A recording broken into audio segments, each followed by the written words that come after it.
Hello అండి. Hi. Welcome to Telugu food and travel. ఇవాళ నేను దొండకాయ ఫ్రై చేస్తున్నాను నా స్టైల్‌లో. సో, దానికి కావాల్సిన పదార్థాలు చూపిస్తాను చూడండి. ఫస్ట్ ఆయిల్ కొంచెం ఒక తాలింపు గింజలు అండ్ కొంచెం కరివేపాకు అండ్ ఒక ఉల్లిపాయ, ఒక వెల్లుల్లి. వెల్లుల్లి నేను ఒకటి మొత్తమైన అందులో హాఫ్ కొన్ని పాయలు తీసుకొనే వేస్తాను. అది నేను ఎలాగో చూపిస్తాను మీకు. అండ్ నెక్స్ట్ ఇంకా జనరల్గా మనం వేసే ఉప్పు, పసుపు, అదిగోండి కొంచెం ఉప్పు అండ్ కొంచెం పసుపు అండ్ కొంచెం కారం. నేను ఇంకా చిన్న చిన్న గిన్నెలు సెటప్ చేసుకోలేదండి, చేసుకోవాలి. చిన్న చిన్న గిన్నెల్లో చిన్నవి బౌల్స్ ఒక 2 స్కూప్స్ అవి పట్టే ఉంటాయి కదా, అవి తీసుకొని మీకు ఇంకా క్లియర్గా చూపిస్తాను. ప్రస్తుతానికి ఇలా చూపిస్తున్నాను. అండ్ కొంచెం ధనియాల పొడి అట్లా గ్రైండ్ చేసుకొని పెట్టుకుంటాను నేను. 2 స్పూన్స్ ధనియాల పొడి అండ్ 2 స్పూన్స్ కారం అండ్ 2 స్పూన్స్ మనకి కర్రీని బట్టి సాల్ట్ వేసుకుందాం. ఒక స్పూన్ ఏమో పసుపు అండి. అండ్ నెక్స్ట్ నేను వెల్లుల్లి ఇలా ఎప్పుడు ఏ వంట చేసినా నేను ఇలా దంచి వేస్తాను. సో దానివల్ల ఏంటంటే నాకు కొంచెం ఫ్లేవర్ బాగుంటుంది, టేస్ట్ కూడా బాగా నచ్చింది నాకు. వెల్లుల్లి నేను ఎప్పుడు వేసినా అలా దంచి వేస్తాను అనమాట. సో చూడండి, ఇక్కడ ఇవి కావాల్సినవి. అండ్ మెయిన్ ఇంగ్రీడియంట్ దొండకాయలు నేను ఆల్రెడీ ముందుగానే కట్ చేసి పెట్టుకున్నానండి చిన్నవిగా. అవి బాక్స్ ఉంటుంది కదా, దాన్ని ఏమంటారు, ప్రెస్సింగ్ బాక్సా ఇదండి సంథింగ్, నేను తెలుసుకొని చెప్తాను. దాంట్లో నేను కట్ చేసి పెట్టుకుంటాను. అండ్ నేను ఇక్కడికి వచ్చేసి ఆయిల్ వచ్చేసి నేను టాటా వాళ్ళది గ్రౌండ్నట్ ఆయిల్ వాడుతున్నాను. బాగుంది. మిషన్ ఆయిల్ ఓకే అండి. ఇప్పుడు ప్రజెంట్ అంత పెట్టలేం కాబట్టి కోల్డ్ ప్రెస్ ఆయిల్కి. సో దానివల్ల నాకు ఇదేంటంటే నేను డీమార్ట్లో ఆర్డర్ పెట్టుకున్నాను. మొత్తం ఫోర్ ఫ్లేవర్స్ ఏమో ఉన్నట్టున్నాయి. కోకోనట్, మస్టర్డ్ ట్రై చేశాను, బట్ నాకు ఆ స్మెల్ పడలేదండి. సో నేను దానివల్ల గ్రౌండ్నట్కే షిఫ్ట్ అయ్యి గ్రౌండ్నట్టే వాడుతున్నాను. సో ఓకే, అది ఫ్రీడమ్ ఆయిల్ అయినా సేమ్ ప్రైస్ ఉంది అండ్ గ్రౌండ్నట్ ఆయిల్ అయినా సేమ్ ప్రైస్ ఉంది. Okay, mission oil is something better than refined oil కాబట్టి so I choose this. Tata వాళ్ళది గ్రౌండ్నట్ ఆయిల్ తీసుకున్నాను. 5 లీటర్స్ తీసుకున్నానండి ఒకటేసారి. ఇది నేను డీమార్ట్లో ఆర్డర్ చేసుకున్నాను. Around something 1500 change, something 1550 or something change. But the flavour is too good అండి. సో రిఫైన్డ్ ఆయిల్ కంటే నేను సజెస్ట్ చేసేది ఏంటంటే కొంచెం ఇది వాడటం వల్ల మనకి కొలెస్ట్రాల్ లెవెల్ అవన్నీ కొంచెం కంట్రోల్లో ఉంటాయి. సో ప్లీజ్ ఎవరన్నా రిఫైన్డ్ ఆయిల్ వాడేవాళ్ళు దీనికి షిఫ్ట్ అవ్వండి. మిగతా ఆయిల్ ఫ్రైస్ అన్నిటికీ మనం రిఫైన్డ్ ఆయిలే వాడుకోవచ్చు, బికాజ్ ఎందుకంటే ఇంత ఆయిల్ మనం వేయలేం కాబట్టి. అండ్ నేను ఇక్కడ చూపిస్తున్నాను చూడండి. స్టవ్ వెలిగించి ఫస్ట్ బాండి పెట్టి నేను ఒక 2 గ్లాసెస్ ఆఫ్ నేనేంటంటే ఒక చిన్న చిట్ అంటారండి మా లాంగ్వేజ్లో, అది పెట్టుకుంటాను నేను ఎప్పుడు ఆయిల్ డబ్బాలో. దాంతో నేను ఒక 2 ఫ్రై అయితే 2 వేస్తాను, మామూలు కర్రీస్ అయితే 1 వేస్తానండి. అంటే అది నాకు తెలిసి అరౌండ్ ఒక 20 ml or 10 ml వస్తుంది. సో ఆ రెండు చిట్టీలు వేసినాక కొంచెం తాలింపు గింజలు వేస్తాను. ఆ తాలింపు గింజలు పోపు కొంచెం వేగినాక నేను చూపిస్తున్నాను చూడండి. కొంచెం కరివేపాకు తీసుకున్నాను. కొంచెం బ్యాక్గ్రౌండ్ నాయిస్ వస్తూ ఉంటుంది, ప్లీజ్ అడ్జస్ట్. కొంచెం కరివేపాకు తీసుకొని కరివేపాకు వేస్తాను. అండ్ నెక్స్ట్ ఉల్లిపాయలు వేస్తాను. ఒకటి చాలండి, ఒక ఉల్లిపాయ ఈజ్ ఎనఫ్. కొంచెం కరివేపాకు, కొంచెం ఫ్లేమ్ తగ్గించుకున్నాను because onions and remaining garlic నేను సెట్ చేసుకోవాలని. గార్లిక్ కొంచెం పీల్ చేసి నేను దంచుకుంటానండి, చెప్పాను కదా నాకు ఆ ఫ్లేవర్ అంటే ఇష్టం. ఆ పోపులో వేసినాక అరోమా చాలా బాగుంటుంది, స్మెల్ కూడా చాలా బాగుంటుందండి ఆ పోపులో అది గార్లిక్ వేసినాక. ట్రై చేయండి, ఇలా బాగుంటుంది. నేను అందులో దంచుకుంటాను ఎప్పుడు. నా దగ్గర ఏంటంటే అండి, నేను ఏ కర్రీ చేసినా, ఎనీ కర్రీ నాన్ వెజ్ తీసేసి మిగతా ఏ వెజ్ కర్రీ వేసినా నేను ఫస్ట్ ఇట్లా దంచుకొని ఇలా వేస్తానండి నేను పోపులో. Garlic is must. ఆనియన్ ఎలా వాడతానో గార్లిక్ కూడా నేను అలాగే వాడేస్తాను ఇంట్లో. మంచిది కదా, విడిగా మనం ఎటు తినము. సో గార్లిక్ నేను అట్లా కర్రీస్లో వేసుకొని అయినా రైస్లో పాటు తినేస్తాను గార్లిక్. మా పాపకు కూడా అలాగే అలవాటు చేస్తాను. వాళ్ళు పచ్చి ఇవి అట్లా తినలేం, మనమే తినలేం, వాళ్ళేం తింటారు ఇంకా. సో నేను అందులో గార్లిక్ పేస్ట్ చేసుకొని గార్లిక్ కొంచెం కచ్చాబచ్చగా దంచేసుకొని ఆ పేస్ట్ వేసేస్తాను. అండ్ నెక్స్ట్ ఆనియన్స్ కట్ చేసుకొని ఆనియన్స్ వేస్తాను. Please watch.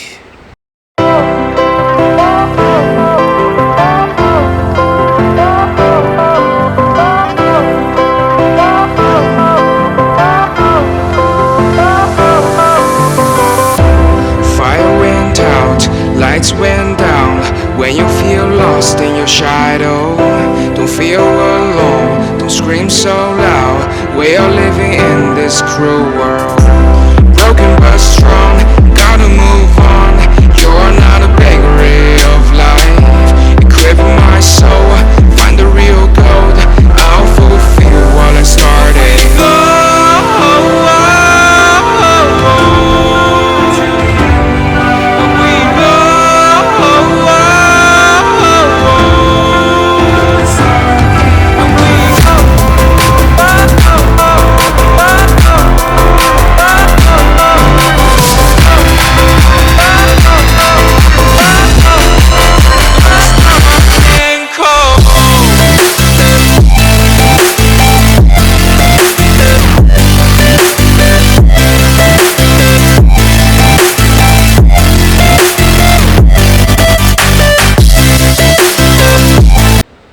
యా ఇప్పుడు దాన్ని మొత్తాన్ని మనం తిప్పుకుందాం. మంచి ట్రైపాడ్ ఒకటి తీసుకోవాలండి. ప్లీజ్ సజెస్ట్ చేయండి నాకు కమెంట్ బాక్స్లో. జస్ట్ ఇప్పుడే స్టార్ట్ చేశాను కదా నేను, నాకు కొంచెం కొత్తగా ఉంది ఫోన్తో. ట్రైపాడ్ ఒకటి సెట్ చేసుకొని తీయాలి, ఎందుకంటే కెమెరా అటు ఇటు డైరెక్షన్స్ తిప్పుతూ ఉంటే చూసే వాళ్ళకి మీకు కూడా కొంచెం ఏమంటారు, డైరెక్షన్ కరెక్ట్గా ఉండదు కదా. సో ఒక మంచి ట్రైపాడ్ సజెస్ట్ చేయండి. అండ్ ఇప్పుడు నేను కట్ చేసుకున్నాను అన్నాను కదా ముందుగానే దొండకాయ, ఆ దొండకాయ నేను ఇప్పుడు ఇందులో వేసేస్తాను కర్రీ.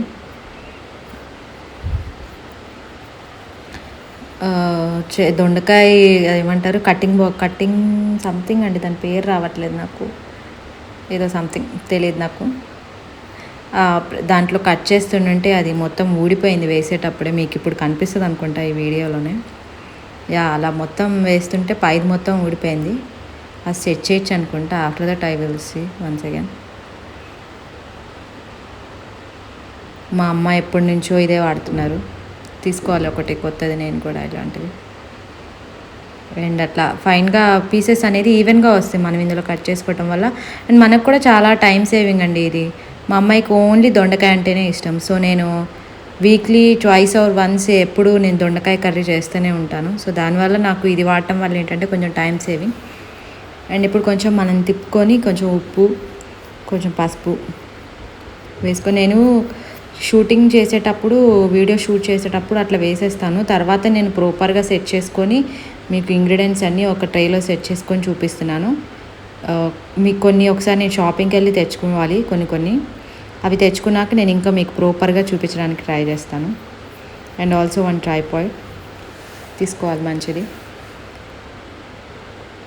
యా ఇంక ఇప్పుడు అది మొత్తం మనం తిప్పేసుకొని మూత పెట్టుకొని, దొండకాయ ఏంటంటేనండి చాలా టైం పట్టిద్ది. ఫస్ట్ నేనేం చేస్తానంటే ఇది ఇట్లా తిప్పుతున్నప్పుడు ప్రాసెస్లోనే హైలో పెట్టేస్తాను. ఒక 5 to 10 minutes హైలోనే పెడతాను. నేను అక్కడే ఉంటాను కాబట్టి 5 to 10 minutes నేను హైలో పెట్టేసి, కొంచెం వాటర్ ఉంటుంది కదా అది మొత్తం మగ్గిపోతుంది ఆ 10 minutesలో. మిగతా అది మొత్తం నేను సెమీలోనే పెట్టేస్తాను. సిమ్లో పెట్టేసేసి మూత పెట్టేసేసి నేను నా పని నేను చేసుకుంటూ ఉంటాను, రిమైనింగ్ నాకు వర్క్స్ ఏమన్నా ఉంటే.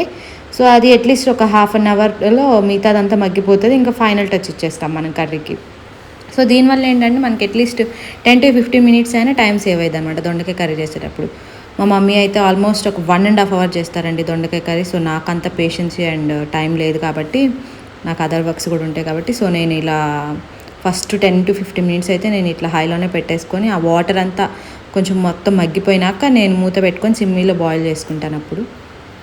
ఇప్పుడు చూపిస్తున్నాను కదా, ఉప్పు పసుపు వేయటం వల్ల కొంచెం అలా కనిపిస్తుంది పసుపు ఎక్కువైనట్టు, బట్ కొంచెం మగ్గినాక అదేమి ఉండదండి.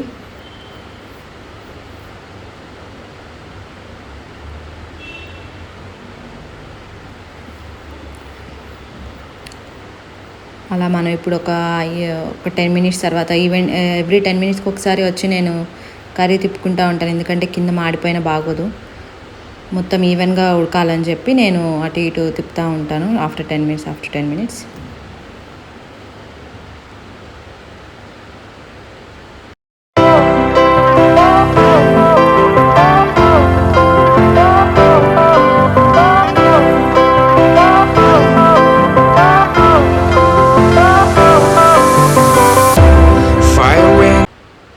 అండ్ యా ఇప్పుడు చూడండి మనకి ఇంకా ఆల్మోస్ట్ మగ్గిపోయింది. నేను ఏంటంటే బాగా డీప్ ఫ్రై చేయనండి, డీప్ ఫ్రై వల్ల ఏంటంటే కొంచెం క్రిస్పీగా ఉంటుంది, ప్లస్ మనకి కాంబినేషన్ని బట్టి నేను డీప్ ఫ్రై చేస్తాను. ఏదైనా మనకి ఏదైనా చట్నీ ఉందంటే నేను డీప్ ఫ్రై చేస్తాను, ఆర్ఎల్స్ ఏదైనా రసం ఉందంటే నేను సెమీ గ్రేవీ లాగే ఉంచేస్తాను. సో నేను ఇక్కడ ఏంటంటే సెమీ గ్రేవీగానే ఉంచుకుంటున్నాను. ఇవాళ మాకు దీంట్లోకి ఇంకొక ఐటమ్ ఏంటంటే నేను మిరియాల రసం చేశాను. సో అది ఇది కాంబినేషన్ అనమాట. మనం ఏదైనా చట్నీ చేసుకున్నప్పుడు నేను బాగా డీప్ ఫ్రై చేస్తాను. ఇంకా ఈవెన్ చిన్న పీసెస్గా కట్ చేసి చేస్తే డీప్ ఫ్రై ఇంకా చాలా బాగుంటుంది. అంటే అది ఈసారి నేను ట్రై చేసి చూపిస్తాను మీకు రెసిపీ. అండ్ నెక్స్ట్ కొంచెం ఇట్లా మగ్గినాక ఒక్క 5 మినిట్స్, ఇంకొక లాస్ట్ 5 మినిట్స్ మనం ఉంచుకొని కారం అవి వేసేసుకుందాం. నేను మా పాపకు కొంచెం కర్రీ తీసాను, తను కారంతో తినదు, అస్సలు అలవాటు అవ్వలేదు తనకి ఇంకా కారం. సో చూపించాను కదండి, కారం ఒక స్పూన్ వేసాను, ధనియా పౌడర్ ఒక 2 స్పూన్స్ వేసాను అంతే. ఇది కొంచెం మనం అటు ఇటు తిప్పేసుకొని మూత పెట్టుకొని ఒక్క 5 మినిట్స్ ఉంచుకుంటే మనం ఏంటంటే ఆ వేసిన కారము ధనియాల పొడి మొత్తం ఆ దొండకాయ ముక్కలు మొత్తానికి బాగా పట్టిద్ది అంటారు కదా, ముక్కకు మొత్తానికి పట్టినాక మూత పెట్టేసుకొని ఒక 5 మినిట్స్ ఉంచుకున్నామంటే అంతే అండి, రెడీ. మీకు ఇంట్లో కొత్తిమీర ఉంటే పైన కొత్తిమీర గార్నిష్ చేసుకుంటే చాలా బాగుంటుంది. సో నాకు ఇంట్లో లేదు కాబట్టి నేను స్కిప్ చేసేసాను. అంతే అండి, ఎమ్మి దొండకాయ సెమీ దొండకాయ curry is ready. Thank you.